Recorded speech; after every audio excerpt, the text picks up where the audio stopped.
शिव चर्चा की कहानी। बोलो शिव गुरु महाराज की जय। एक राजा और एक रानी थे। उनके कोई संतान नहीं थी और वो बहुत परेशान रहा करते थे। तभी एक दिन नारद भगवान वहाँ से जा रहे थे और राजा की नज़र नारद भगवान पर पड़ी।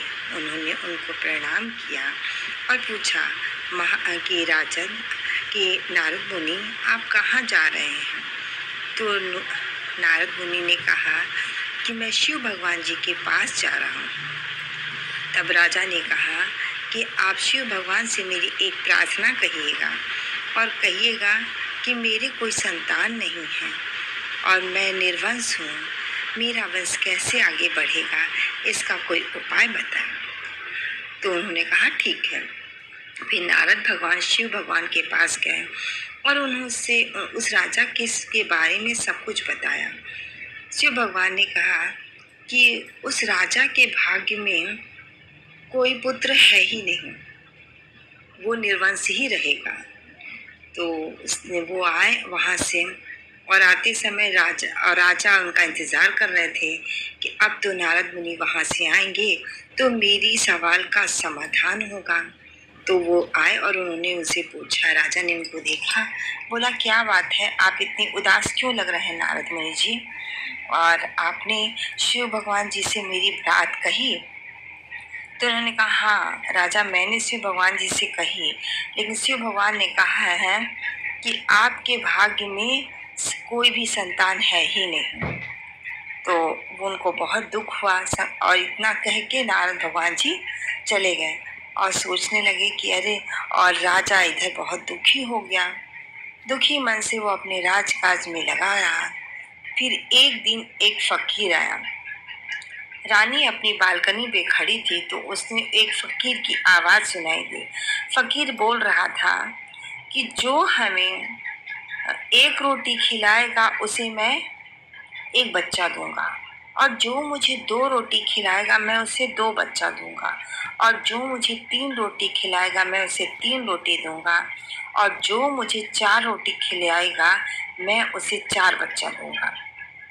ये बात रानी ने सुनी तो रानी ने राजा से कहा कि महाराज देखिए, वो जो बाहर फकीर है, देखने से तो लग रहा है कि वो बोल रहा है एक रोटी खाएगा तो एक बच्चा देगा, 2 रोटी खाएगा तो 2 बेटा देगा। तो उन्होंने कहा क्या ऐसा आप कहते तो हम उससे खाना खिला देते। मिले ना मिले बच्चा वो तो भगवान जाने, वो तो शिव गुरु जाने। उसके बाद से उन्होंने कहा ठीक है, उसको बुलाए। तो उन्होंने कहा बाबा आप कौन हैं। तो बोला मैं शिव गुरु हूँ, तो शिव भगवान जी का बहुत बड़ा भक्त हूँ। तो उन्होंने कहा अच्छा शिव महाराज जी आप बैठिए, और आप ये क्या कह रहे हैं कि जो 1 रोटी खाएगा आप उसको 1 बच्चा देंगे। तो उन्होंने कहा हाँ तुमने बिल्कुल सही सुना, और जो 4 रोटी खिलाएगा उसको मैं 4 बच्चा दूंगा। तो रानी ने कहा तो ठीक है, आप बैठिए और खाना खा लीजिए। और रानी ने उन्हें 4 रोटी खिलाई। वो शिव गुरु 4 रोटी खाए और उन्हें आशीर्वाद दिए कि रानी जाओ, तुम्हें 4 पुत्र होंगे और तुम पुत्रवान हो। तो वो सोचने लगी कि हमको नारद भगवान जी ने तो बोला है कि मेरे तो कोई बच्चा ही नहीं होगा, और शिव गुरु जी बोल रहे हैं कि आपके 4 बेटे होंगे। अब देखते हैं किसकी बात सच होती है। उसके बाद से वो फकीर, वो जो शिव गुरु थे, वो चले गए, और रानी के कुछ समय बाद उनको वो प्रेग्नेंट हुई और उनके एक एक करके उनके 4 बच्चे हुए, और रानी उन चारों बच्चों के साथ आंगन में खेल रही थी और राजा बैठे हुए थे। चारों बच्चे आंगन में खेल रहे थे और राजा रानी झूले पे बैठे देख देख करके हंस रहे थे। तो उस समय नारद भगवान जी आए और उन्होंने कहा उस राजा को तो मैंने बताया था कि उसके भाग्य में कोई पुत्र ही नहीं है, कोई बच्चा ही नहीं है। कितना दुखी होगा, कितना परेशान होगा। ऐसा करता हूँ मैं चलता हूँ, जरा उस राजा से तो मिल लूं कि वो कितना दुखी होगा। जब वो आए तो उन्होंने देखा कि उनके आंगन से हंसने की आवाज आ रही थी और बच्चों की किलकारियों की आवाज आ रही थी। तो सोची ये कौन है जो इतनी तेज से हंस रहा है। और वो धीरे धीरे अंदर चले आए और उन्होंने आंगन में देखा कि चार चार बच्चे खेल रहे हैं और राजा रानी झूले पे बैठे और हंस रहे हैं उन बच्चों की हरकतों को देख करके। तब उन्होंने कहा कि उसको देख करके उन्होंने पूछा कि महाराज ये बच्चे किसके हैं? नारद मुनि ने पूछा। तो वो राजा तुरंत उठे और नारद मुनि को प्रणाम किया और बोले ये चारों बच्चे मेरे हैं। बोले आपके हैं, ये कैसे हुआ? तो उन्होंने कहा कि अरे एक फकीर आया था, उसी ने बोला कि जो एक रोटी खिलाएगा मैं उसे एक बच्चा दूंगा और जो चार रोटी खिलाएगा उसे मैं चार बच्चा दूंगा। तो ये उसी का प्रभाव है जिससे मेरी ये चार बच्चे हुए हैं। तो ये देख करके नारद भगवान जी को बहुत गुस्सा आया।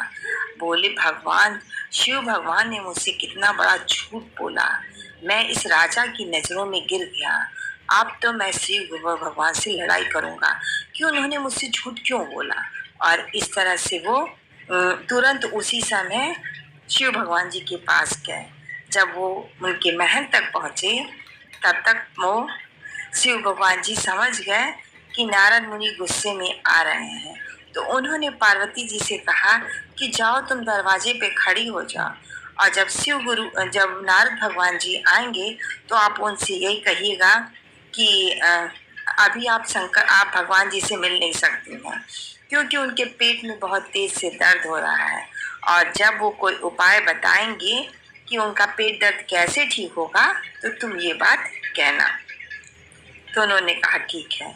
और फिर पार्वती माता दरवाजे पे खड़ी हो गई और उसी समय नारद भगवान जी गुस्से में आए और बोले शिव भगवान जी कहाँ हैं, मैं उनसे मिलना चाहता हूँ। तो उन्होंने कहा अरे भाई क्या बात है क्या बात है? तो कह रहे नहीं मैं कुछ नहीं जानता हूँ, मैं पहले शिव भगवान जी से मिलना चाहती हूँ, बताइए। तो उन्होंने कहा उनकी तबीयत खराब है। ये बात सुनते ही नारद भगवान जी का गुस्सा शांत हो गया। उन्होंने पूछा कि क्या हुआ भगवान जी को? तो उन्होंने कहा कि उनके पेट में बहुत तेज से दर्द हो रहा है। तो बोले अच्छा उनका पेट का दर्द कैसे ठीक होगा? तो पार्वती माता जी बोली अगर कोई भक्त अपनी एक आंख निकाल करके दे और उसका वो जो खून उनके नाभि में लगाया जाए तो जिससे उनका पेट का दर्द ठीक हो जाएगा। तो उन्होंने कहा अच्छा ये कौन सी बहुत बड़ी बात है, मैं अभी जाता हूँ और अभी किसी भक्त का मैं आंख लेकर के आता हूँ। तो उन्होंने सुबह से शाम हो गई, उनको कोई ऐसा भक्त नहीं मिला। वो सबको बताते तो बोलते हाँ मैं शिव भगवान जी का भक्त हूँ, लेकिन अपनी आंख देने के लिए कोई तैयार नहीं होता। और सुबह से शाम हो गई, नारद भगवान को कोई ऐसा भक्त नहीं मिला जो उनको वो आंख अपनी दे सके। फिर वो भटकते भटकते एक जंगल में पहुंचे और सोच रहे थे लगता है मुझे कोई ऐसा भक्त नहीं मिलेगा जिसकी मैं आंख ले जा करके शिव भगवान जी को दे सकूं। तब उन्होंने देखा कि एक फकीर था, वो बैठा हुआ था। तो उससे जा करके उन्होंने पूछा कि तुम कौन हो?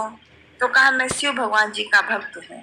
तो कहा भक्त हो तो जरा अपनी भक्ति की परीक्षा तो दो। और शिव भगवान जी के पेट में बहुत जोर से दर्द हो रहा है। तो उन्होंने कहा अरे भगवान जी के पेट में दर्द हो रहा है, उनका पेट का दर्द कैसे जाएगा? तो उन्होंने कहा अगर कोई भक्त अपनी एक आंख निकाल करके दे देगा और उसके खून को अगर शंकर भगवान जी के पेट पे लगाया जाएगा तो वो उनका पेट का दर्द ठीक हो जाएगा। तो उसने कहा अरे इसमें कोई बड़ी बात नहीं है, लीजिए और मैं अपनी आंख निकाल के देता हूँ। तो उसने पूछा दाएं या बाएं कौन सी आंख आपको दूं? तो उन्होंने कहा कोई भी दे दो। उन्होंने तो मुझे पार्वती माता ने ये बात तो बताई नहीं। तो उसने एक तीर निकाला और उससे उसने अपनी एक आंख निकाल करके दे दी और बोला अरे आपको आने और जाने में इतना लेट हो जाएगा, इससे अच्छा मैं आपको अपनी दूसरी आंख भी निकाल के देता हूँ जिससे उनका पेट दर्द किस आंख की जरूरत पड़े ये पता नहीं चलेगा, इसलिए आप दूसरी आंख भी ले जाइए। और जैसे उन्होंने दूसरी आंख निकालने लगी शिव भगवान जी वहां प्रकट हो गए और बोले नारद ये वही भक्त है जिसने उस राजा को पुत्र दिया है। तो कहा भक्त की बात को भगवान भी नहीं टाल सकता और उसके लिए भगवान को भी अपने नियम बदलने पड़ते हैं। और अगर तुम बड़े भक्त थे तो वो काम तो तुम भी कर सकते थे, तुम भी अपनी आँख दे सकते थे, लेकिन तुमने नहीं दिया। ये वास्तव में ये वो भक्त है, यानी कि भक्त में इतनी ताकत होती है कि वो भगवान के नियमों को भी बदल सकता है। और बोलो शिव गुरु महाराज की जय। और सभी भाई बंधु को, सुनने वाले लोगों को शिव महाराज की जय।